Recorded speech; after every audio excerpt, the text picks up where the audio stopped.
Bombay, en Inde. Bombay, à peine tu arrives, tu es déjà dans le bain. Tu sors de l'aéroport, tu as une chaleur écrasante. Tu es en sueur au bout de 2 minutes, tu as tes vêtements qui te collent à la peau. Puis tu enchaînes, tu prends le taxi, direction centre-ville. Alors là, le taxi, il prend une voie rapide, une highway, qui trace tout droit jusqu'au centre de la ville. Et là, tout le long, tu as des centaines de bidonvilles. Tout le long, sur des dizaines de kilomètres, des milliers de petites maisons en tôle, de baraquements, vraiment impressionnant. La route est quasiment encerclée de bidonvilles, quoi. Et puis tu arrives ensuite en ville, et là, bon, là, c'est le chaos qui commence. Tu as des embouteillages monstres, tu as des bagnoles partout, des tuk-tuk, des motos, ça klaxonne non-stop, le trafic qui est engorgé, un truc de fou. Tu as des travaux partout. Sur les trottoirs, c'est marché à ciel ouvert, ça vend des fleurs, ça vend des fruits, des légumes, des chaussures, ça vend de l'eau, des jus de fruits, bref, c'est vraiment un truc de fou, quoi.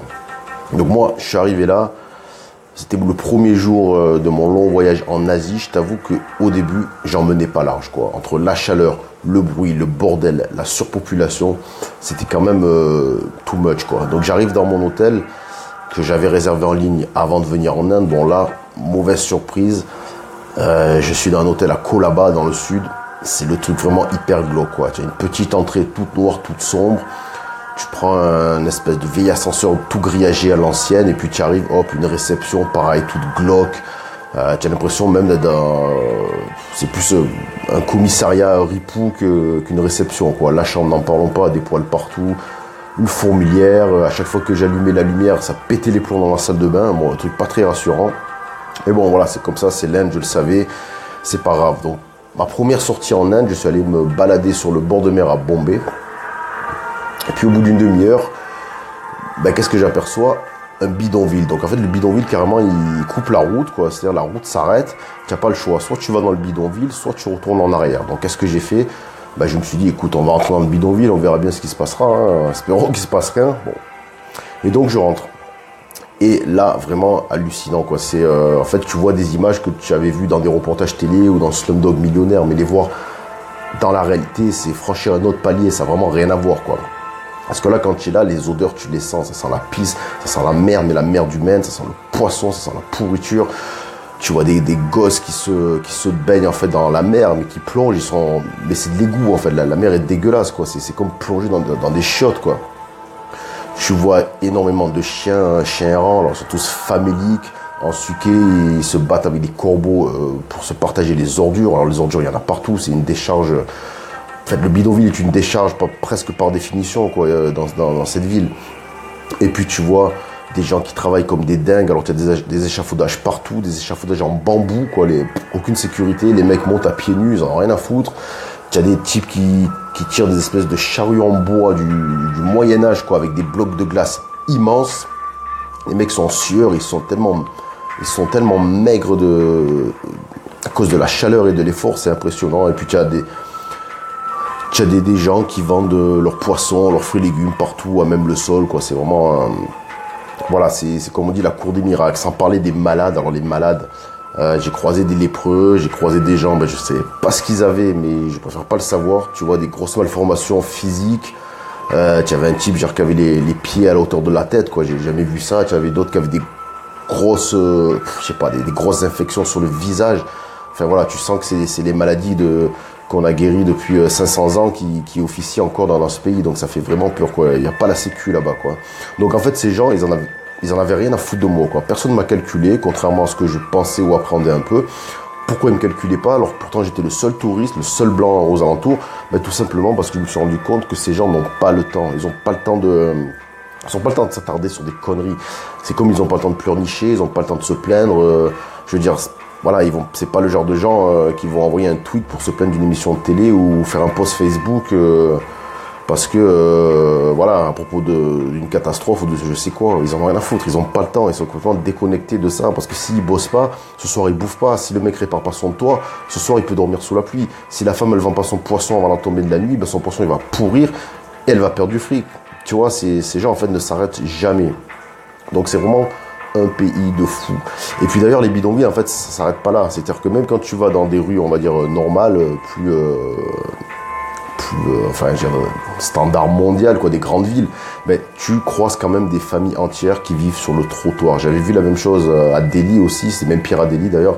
Mais tu vois carrément des familles, alors elles sont sur le trottoir, mais c'est même pas qu'elles ont construit des baraquements. En fait, il n'y a rien, quoi. S'ils ont pris 3-4 panneaux de signalisation, ils ont pris un peu de tôle pour faire le toit, ils ont foutu 2-3 cartons au milieu du trottoir, et puis ça fait salle à manger. Les mecs, ils sont assis là, en train de bouffer.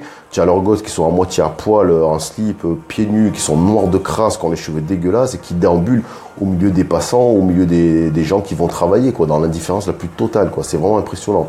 Pourquoi? Parce que je pense, malgré ce qu'on dit sur l'Inde ou certaines sociétés asiatiques ou d'autres continents, ils sont pas si solidaires que ça. Je veux dire, en fait, ils en ont rien à foutre. C'est un pays, il y a tellement de monde, il y a tellement de misère, il y a tellement de travail à faire que les gens deviennent individualistes. Ils ont autre chose à foutre que de s'occuper d'un gosse dans la rue ou d'un chien. Genre chez nous, il y a un chien qui traîne dans la rue, tu as 10 000 personnes qui appellent, tu as la SPA, les flics, la fourrière. Bon, ici, on en a rien à foutre. Des chiens, il y en a des centaines de milliers en liberté, tout comme des vaches, parfois des singes, selon les endroits. Donc, même un gosse qui sont dans la foot, quoi. Tu vois, c'est vraiment un autre monde, quoi. Et donc, cet égoïsme, cet individualisme, tu le perçois, alors il n'y a pas qu'en Inde, hein, dans beaucoup de pays d'Asie, tu le perçois aussi au niveau de la circulation. C'est-à-dire que les gens conduisent n'importe comment, et ça double à droite, à gauche, ça klaxonne non-stop, ils en ont rien à foutre, ça grille les feux quand il y en a, parce que des feux, il n'y en a pas beaucoup, des ronds-points, il n'y en a quasiment pas, des stops non plus. Donc, déjà, toi, pour traverser, c'est chaud. Parce que si tu attends qu'on te laisse passer, personne ne te laissera passer. Si tu attends qu'il n'y ait plus de bagnole, tu peux attendre 6 mois parce que c'est non-stop la circulation là-bas. Donc qu'est-ce que tu fais? Tu te dis, allez, je pose mes couilles, j'ai pas le choix, j'y vais, je traverse. Et là, bon, c'est pile ou face, hein, tu as une chance sur deux de crever. Ouais, bon, j'exagère un peu, mais c'est quand même, ça fait un peu flipper au début, mais après, bon, on s'y fait. Et surtout, t'imagines pas que les mecs vont ralentir, ils en ont rien à foutre, quoi. Ça, sois-en sûr. Et puis, c'est pareil, le trottoir aussi, tu marches sur le trottoir. Tranquillou, et puis d'un coup le trottoir s'arrête sans raison. Là tu comprends pas non plus, tu te dis il s'arrête en plein milieu de la route, en plein milieu d'un rond-point hyper dangereux, ou parfois au milieu d'une petite sorte de nationale. Et là je te dis mais les ingénieurs, les ouvriers, ils ont pensé à quoi? Pourquoi ils se sont dit pourquoi on arrête la route là, quoi? Enfin le trottoir, c'est un truc de fou. Donc tu n'as pas le choix, tu marches sur la route en priant une fois de plus qu'on t'écrase pas. Et pareil, même les trottoirs, tu as tous les, des fois tous les 2-3 mètres, tu as des trous comme ça, des trous immenses au milieu de la chaussée, tu sais pas ce que c'est, tu as un trou de peut-être 2-3 mètres de profondeur au milieu, qui n'a jamais été rebouché, que j'imaginais là depuis peut-être des mois ou des années. Donc pareil, si tu regardes pas, tu mets ton pied dedans, tu te casses la cheville, tu es mort, quoi. Bon bref. Et donc ça c'est le monde un peu dur, misérable de l'Inde que j'ai connu la première partie de la journée. Et bien le soir j'ai découvert l'autre monde, un opposé, tu vois, carrément rien à voir. C'est-à-dire j'étais un peu tellement paumé au départ que je me suis dit tiens je vais aller, tu sais un occidentaux quand il est paumé à l'étranger, qui se sent pas très bien, pas à l'aise, pas chez lui, qu'est-ce qu'il fait? Il se rabat parfois sur un bar. Donc c'est ce que j'ai fait, je suis allé dans un bar à côté de mon hôtel qui s'appelle le Léopold. Alors le Léopold, peut-être que tu connais, c'est un bar qui est très connu, enfin très connu pour les gens qui s'intéressent un peu à l'Inde. Donc il est connu d'une part parce que c'est l'un des lieux principaux dans lequel se déroule Shantaram, hein, le best-seller de Gregory David Roberts, vraiment un livre fabuleux sur l'Inde, hein, sur Bombay. Je te mettrai le lien dans la description, je te le conseille vivement si l'Inde t'intéresse. Et en même temps, il est connu pour une raison beaucoup moins poétique, c'est parce qu'en 2008, si tu te rappelles, ou 2004, je sais plus, enfin, il y a eu des attentats très sanglants qui ont fait plusieurs centaines de morts à Bombay par des terroristes pakistanais. C'était un peu des trucs comme on a eu à Paris, quoi. C'est quand les attentats qu'on a eu à la mitraillette, ils ont allumé tout le monde dans les hôtels, prise d'otages, etc. Et notamment, il y a eu une fusillade dans ce bar où ils ont carrément allumé les clients. Donc, je sais pas combien il y a eu de morts, mais ça a été assez terrible. Donc, quand tu vas dans ce bar, tu peux pas t'empêcher, quand tu connais ça, d'y penser un peu, même si tu te dis, bon, il y a une chance sur 1000 voire plus, qu'il y ait un attentat une deuxième fois. Mais bon, voilà, c'est un peu, j'imagine, comme aller voir un concert au Bataclan aujourd'hui, tu peux pas t'empêcher, même si tu te dis, ça va, c'est safe, de penser à la possibilité d'un attentat. Bon, bref, moi, je vais dans ce bar, et puis, en fait, je suis surpris, parce que je m'attendais à avoir beaucoup d'Occidentaux, finalement, il n'y avait que des Indiens, des groupes d'amis, et puis surtout, ça buvait à mort, quoi, tu vois, des musiques américaines, gros pitch de bière sur les tables, du vin, tout le monde bourré, tout le monde rigole. Bon, la première surprise, je me dis, tiens, bon, c'est vrai que j'avais l'image un peu prude de l'Inde, un peu traditionnelle, mais bon, finalement, tu t'aperçois que les gens, dès qu'ils gagnent un peu de fric, dès qu'ils accèdent à la middle class ou la classe élevée, finalement, ils veulent vivre à l'occidental, quoi. Tout le monde veut faire pareil, donc c'est le petit côté triste, quoi, de l'uniformisation du monde, mais qu'est-ce que tu veux, on peut pas leur en vouloir, c'est comme ça. Donc moi, ma grande surprise, au bout d'une heure, il y a une fille en fait qui vient me brancher, une fille d'une trentaine d'années. Elle était avec un mec, je crois que c'était son copain. En fait, non, elle m'explique que c'est un date Tinder qui était so boring, comme elle m'a dit. Donc Elle l'a quitté comme ça, et puis elle est venue me parler, elle m'a demandé mon numéro, elle m'a dit que j'étais mignon, elle m'a dit on se voit demain, ma foi j'ai fait ok. Donc là, deuxième grosse surprise, je me dis putain, moi qui pensais les Indiennes prudes, j'avais l'image de la femme avec son sari qui baisse les yeux, qui ne fait rien avant le mariage. Bah écoute, finalement c'est assez open pour la classe moyenne, on va dire. D'ailleurs, j'ai rencontré grâce à elle d'autres de ses amis, on a fait tous les bars branchés de la ville, et pareil, ça boit comme chez nous. Ça parle anglais aussi, tu sais, ils parlent anglais entre eux, ils parlent pas hindi ou marathi, la langue locale. Alors, j'ai l'impression que c'est un peu une façon de montrer un peu sa supériorité par rapport à d'autres Indiens. Le fait de dire je parle anglais, on parle anglais, c'est un petit signe de classe un peu plus élevé, quoi. Je sais pas s'ils en ont vraiment conscience, mais en tout cas, c'est comme ça que je l'ai perçu et je pense pas me tromper trop à ce sujet. Donc oui, et parmi ses amis, j'ai rencontré une fille super mignonne, là, et puis on parlait de sexe, d'amour, tout ça, et puis à un moment donné, je lui dis qu'est-ce que tu attends à ce niveau, quoi. Elle me dit m'amuser, quoi. Donc en gros, me faire baiser, quoi. Traduction. Au cas où vous n'aurez pas compris. Et en effet, 1 heure après, elle est allée brancher un barman, un Indien, et puis elle l'a ramené chez lui 1 heure après, quoi. Donc là aussi, deuxième surprise, je me dis, sachant que celle avec qui je suis sorti m'a ramené chez elle aussi le premier soir, tu vois. Je me suis dit, bon, c'est comme chez nous, c'est même pire, hein, des fois. Enfin, pire. C'est pas négatif, mais je veux dire, voilà, tu t'imagines, moi dans ma tête, l'Inde, c'est vrai que je suis resté un peu sur le fantasme Bollywood, donc le politiquement correct, le gentil, ou le côté Gandhi spirituel, mais en réalité, voilà, aujourd'hui, il y a 2 mondes dans ce pays, et notamment à Bombay. Il y a la misère extrême dont je t'ai parlé, les bidonvilles, des types qui vivent comme il y a 500 ans, qui n'ont aucune conscience de ce qui se passe dans le monde actuel, j'imagine, parce qu'ils ont autre chose à foutre, comme je te disais.